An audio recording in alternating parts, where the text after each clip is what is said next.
Even before seeing Joker, I was already disappointed in it. The grotesque portrait of the film as a conversionary text for mass violence did not create this disillusionment, of course, but the idea of a media trend whereby thoughtful films are needlessly tied to superhero franchises was one which frustrated me beyond simple terms of good or bad as far as they applied to the film itself.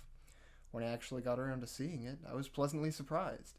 Not because the film was exceedingly impressive, but instead because it was necessarily concerned with the Joker. The film is an origin story not of the Joker as an enemy of Batman, although that concern does arise, but rather the origin of the Joker as the avatar of white male societal disenchantment. While this is clear, the film is far less focused when it comes to whether this disenchantment is warranted, and if so, where it should be directed. The ways the film justifies its existence as a piece of comic book media are largely dependent on cultural context outside of the film itself, although the film recalls this context in order to make this cultural justification a formal one as well. The two pillars of this context are the Joker character as a cultural touchstone beyond just his portrayal in media, and the grit of New Hollywood in the 1970s. Notably, this new Hollywood cinema as a whole is only able to inform the presentation of Joker as far as it was first expressed through Taxi Driver. Joker largely inherits its presentation of its characters and environment alongside much of its structure from that film, so the presence of larger new Hollywood trends as they appeared in Taxi Driver trickled down into Joker.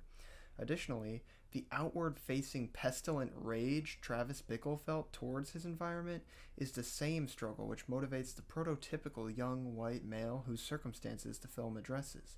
The context of such circumstances is provided simply by the premise. These men chose the Joker as their champion, so by casting Joaquin Phoenix's Joker as Bickle, the filmmakers employ cultural shorthand which the film depends on to communicate its central thematic question. That question being, as has already been mentioned, whether or not such pestilent rage is justified, and if it is, where such justification can be directed politically. The problem of answering this question arises from the same cultural context which allows the film to pose it so eloquently.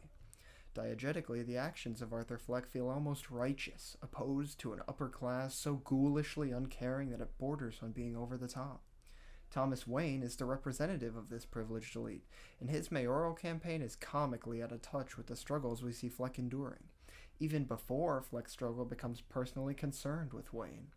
Despite this, we see Fleck surprised when his murder of such elites inspires protests against the rich, and he even goes so far as to proclaim himself as devoid of politics.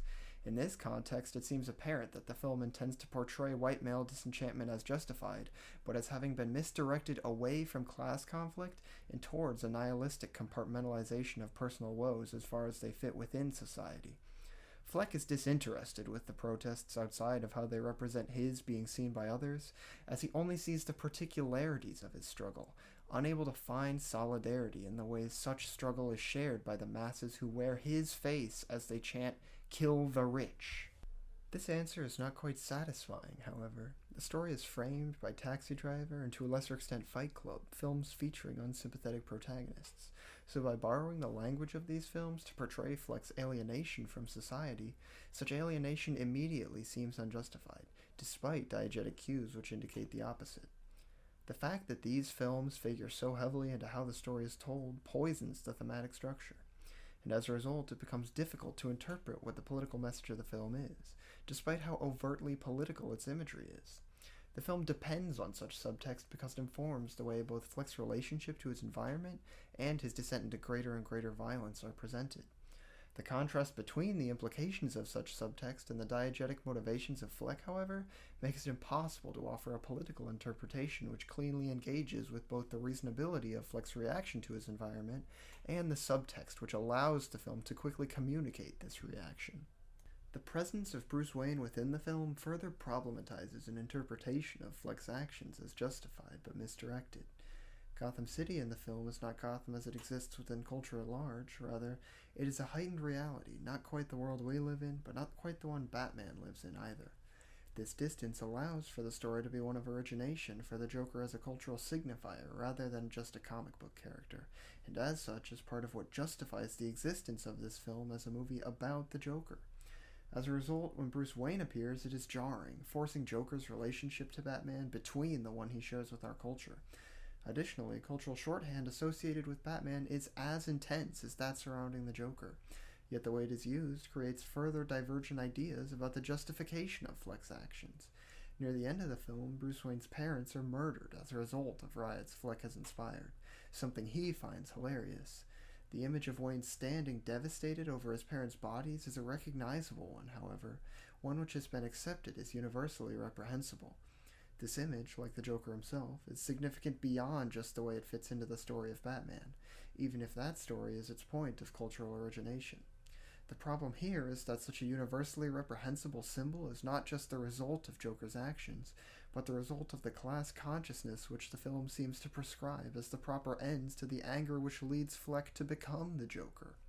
As a result, it gives a negative connotation to the way both the Joker's actions and class consciousness have been presented, even if there is thorough diegetic justification for both. Joker is not a bad movie. The individual pieces of the film, acting, directing, pacing, and so on, are all suitably well executed, and they fit together, culminating in an experience which is thoroughly enjoyable. Where these pieces fail to click together is thematically, and despite the lengths to which much of the film is laudable, the elements which are, on a basic level, enjoyable, are unable to present a cohesive ideological position, often failing to gel and at times even outright contradicting one another.